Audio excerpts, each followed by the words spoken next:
Please don't visit. We're not celebrating Christmas this year. My mother deceived me.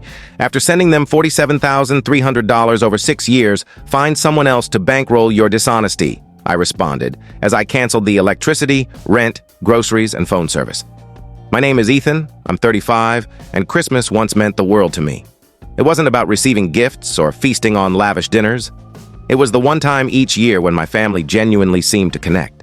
We'd gather at my parents' home, exchanging modest presents wrapped in glossy paper, devouring heaps of turkey, and playing the same tired holiday tunes until someone, often my cousin Luke, knocked over a soda or stumbled over the cat. It was chaotic, noisy, and occasionally strained, but it still felt like belonging, or at least it did before. This year, I prepared early.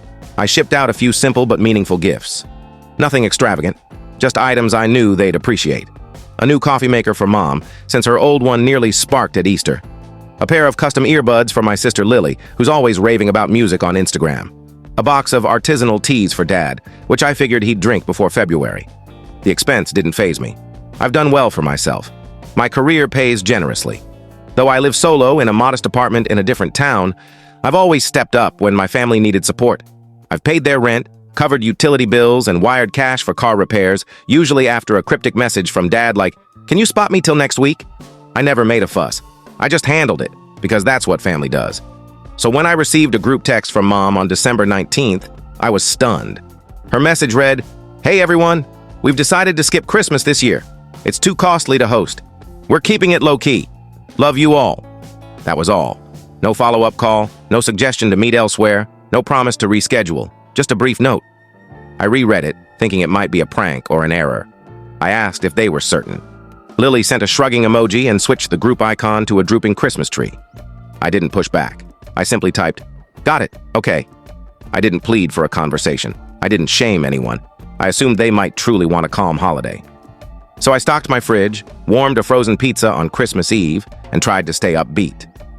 I rewatched Elf for the umpteenth time, burned a cedar-scented candle from a colleague, and browsed X while snow drifted outside. Christmas Day passed quietly. I slept late, FaceTimed a few buddies, and worked hard not to feel resentful. I told myself, at least you skipped Uncle George's rants about taxes this time.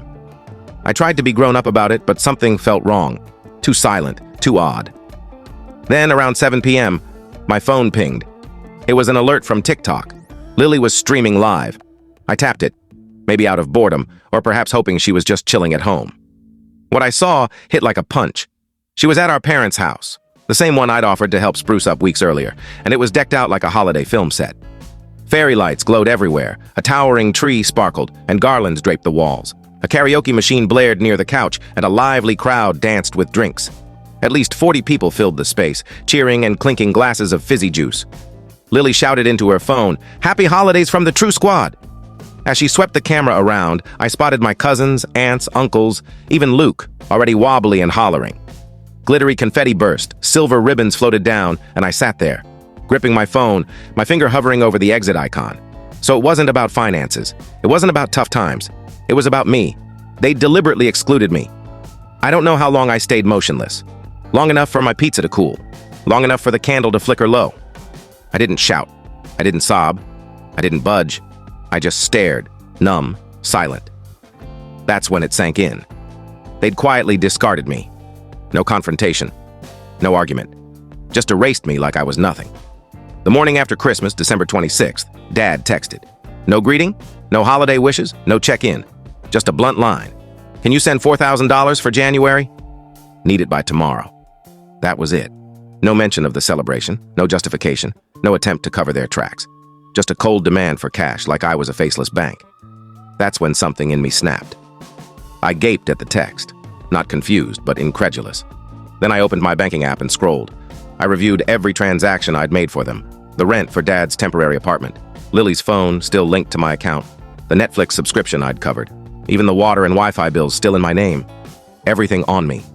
I stopped. Not because I doubted, but because I needed to be sure this wasn't just a fleeting rage. And I realized it wasn't. This wasn't an outburst. It was a resolution. Long overdue. I typed one reply. "Forget my contact. I don't finance deceit." Then I blocked his number. Next, I severed every tie. Stopped the payments, canceled the auto debits, unlinked every account. I called each company, explained the situation. One rep from the electric company, Lisa, said gently, "That's harsh. You holding up?" I said, "I'm getting there, thanks." I didn't cause a scene. I didn't vent online, didn't call to yell. I just dismantled it all, quietly, steadily, just as they'd erased me. By 6 a.m. the next day, I had 61 missed calls. I ignored them all, save for one voicemail from Mom's. Her tone wavered. "Please, call us back. It's a huge mix-up. Just call." I didn't erase it, but I didn't respond. For the first time in ages, I felt in charge, and I wasn't ready to surrender that. Not that day, not that week, not yet. My phone kept buzzing, blocked numbers, voicemails, random messages from distant relatives I hadn't spoken to in years. One cousin texted, "Yo, it wasn't a big of a deal. Last-second party, no big deal." I didn't answer. I saved the screenshot in a folder labeled Proof because I wasn't just stepping back. I was ensuring they couldn't wound me again. By late December, their world began to collapse. The phone plan shut off. Lily posted cryptically about some people destroying holidays and implied a family betrayal. A few followers commented sympathetically. Most didn't care. She tried texting me, forgetting I'd blocked her. The message failed. Then Dad tried again. He emailed me, subject, critical. It was lengthy, packed with manipulation and subtle digs. "You've always been too emotional. You're making this bigger than it needs to be." He skipped over the party talk. No mention of excluding me. He only whined about money troubles and how they relied on me. He closed with, "You're still our kid. Family's number one." I nearly smirked. "Family first now?" I shut the email, didn't reply. But that line lingered. Now family's priority. Like a hollow motto they only dusted off when they lost control. That could have been the end. Me walking away, leaving them to face the consequences. But then my bank flagged a strange login attempt. I thought it was a phishing scam at first, but the bank verified it. Someone tried accessing my account from a known device, a tablet I'd left at their house during a visit 3 years ago. I'd never signed out. They said it attempted 3 password resets. I didn't need to wonder who. I knew. The next day I drove to their place. No heads up, no call, no text. I just showed up. The house looked the same. Faded holiday lights sagged. A plastic reindeer lay toppled in the yard. I parked across the road and sat in my car for a bit. It was still. No glow, no noise. I walked up, rang the bell once. No response. I knocked. After a pause, the door opened. Dad stood there in a rumpled jacket, hair uncombed, eyes sunken. He looked drained, like sleep had abandoned him. "Ethan?" he murmured, almost disbelieving. I got to it. "Where's my tablet?" He blinked. "A tablet? Oh, maybe Lily has it." "Spare me," I cut in. "I know someone used it to try hacking my bank account." He opened his mouth, then shut it, wordless. "I'm here to take it back, and then we're through." He didn't fight. He turned and shuffled inside. I stepped in briefly, just enough to see the state of things. The kitchen was a wreck, party trash still scattered. Empty cans cluttered the counters. The house felt hollow, lifeless. Their online cheer was a sham. With the cash gone, so was their joy. As I turned to go, Lily appeared at the staircase. Her face was blotchy, eyes swollen. She started to speak, probably to offer a flimsy excuse. I kept moving. I grabbed my tablet from the coffee table and headed out. "Ethan, hold on. Can we just talk? 5 minutes," she called after me. At the door, I turned and met her gaze. "I gave you 6 years," I said. "We're square." Then I left, got in my car, and didn't glance back. Back home, I reset every password, unlinked all devices, and called a lawyer acquaintance. Not to file charges, just to secure everything. No gaps, no way for them to sneak back in. Days later, another email arrived. Subject: "Sorry." It was from Mom. Concise. "We screwed up. We thought you'd always overlook it. We didn't realize how much we hurt you. I'm sorry. We all are. Please, if there's any hope, I'll hear you out this time." I didn't respond. Not out of spite, not out of fury, but because silence was the only thing they'd notice. I didn't need to rant, didn't need to blast them online, didn't need to rub it in. I just wanted them to feel what it's like to lose someone they assumed would never leave. And from the quiet that followed, they did. February dragged on. Chilly dawns, silent nights. I buried myself in work, avoided TikTok, and focused inward. The quiet felt odd at first. No more desperate cash requests, no guilt trips about missing visits, no, "Can you send $200 quick texts?" Just calm. But it didn't last. The first ripple came from Aunt Clara. She called from an unfamiliar number. I answered without thinking. Her voice was sharp, like she'd been bottling her thoughts. "Ethan," she said, "I'm let down."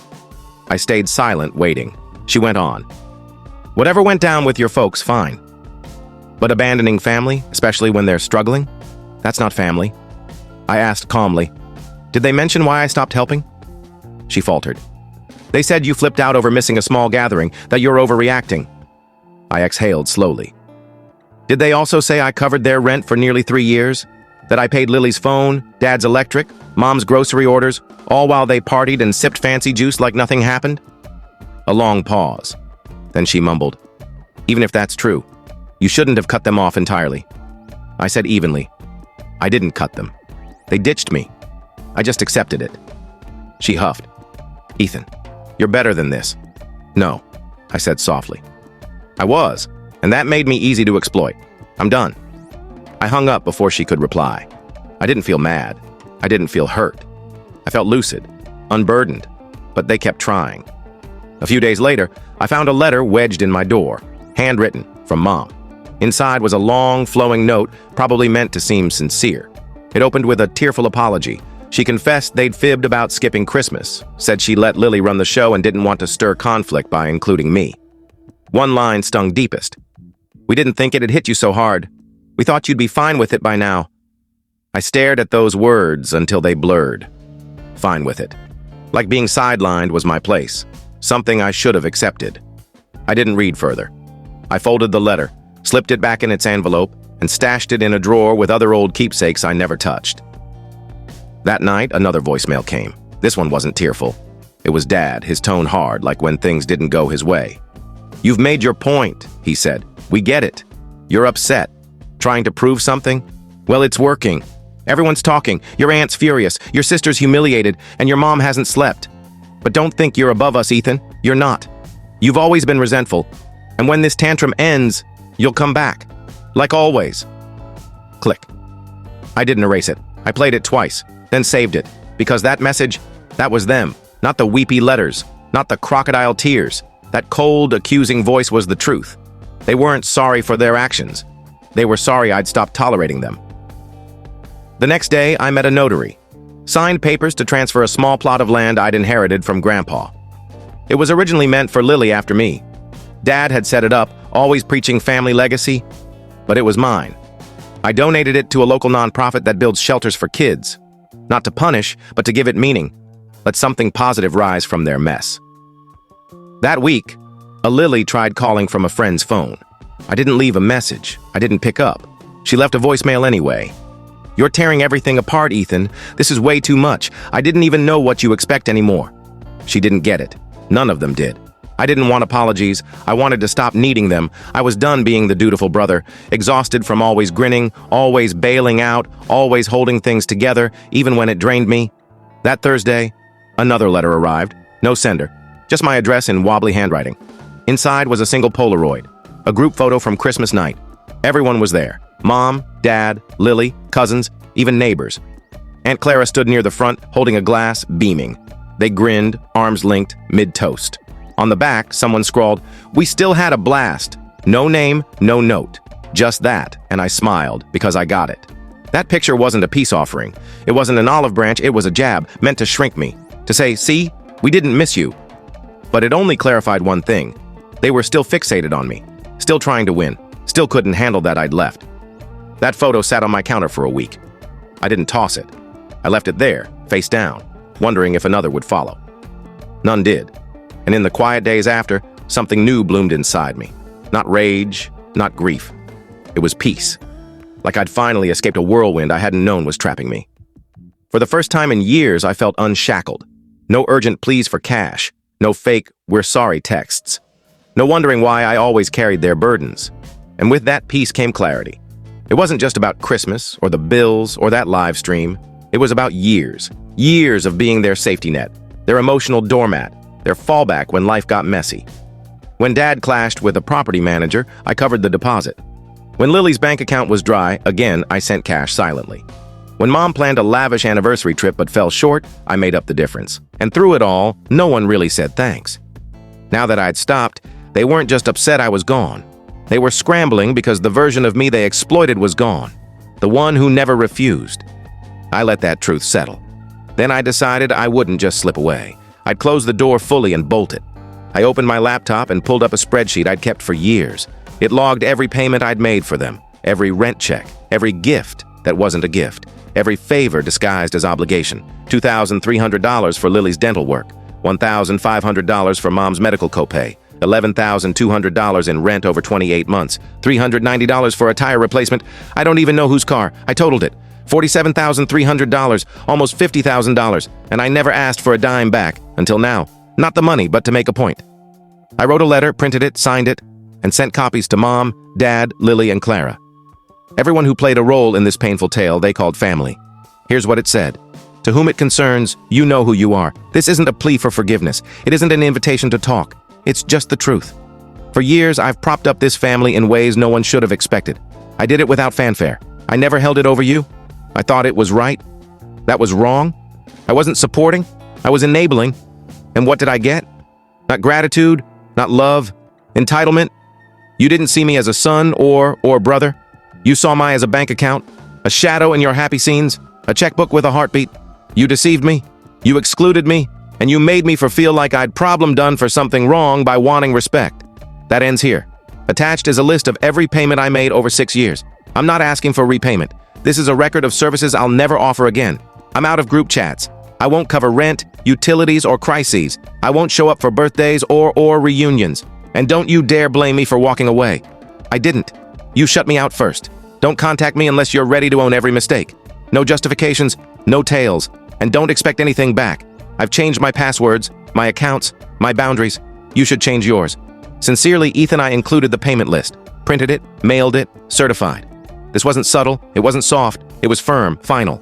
Weeks passed. Silence. Then one email from Mom. Subject, read. The message said, I read your letter. I don't agree with all of it, but I understand your perspective. I wish you'd spoken up sooner. Maybe we could have sorted it. That was the nearest thing to remorse she'd ever sent. But I didn't reply. Because truthfully, we couldn't sort it. Only they could have. They'd had countless opportunities. They never took them. So I did what I should have done years ago. I moved on. I leased a new place in another city.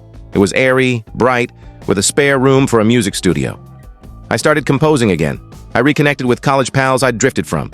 I began therapy. I booked a solo trip to Greece. I lived. One morning in late spring, I walked back from a bakery, a chai in hand, a bag of fresh croissants in the other. My phone vibrated. Unknown number. I let it go to voicemail. No message. I didn't care. Because I knew they were still chasing the old me, the one who always caved. They were too late. I'd become who I wanted to be. Someone who knew his worth. Someone who saw silence not as strength weakness. Someone who didn't chase those who only remembered him for his wallet. So, what are your thoughts on this story?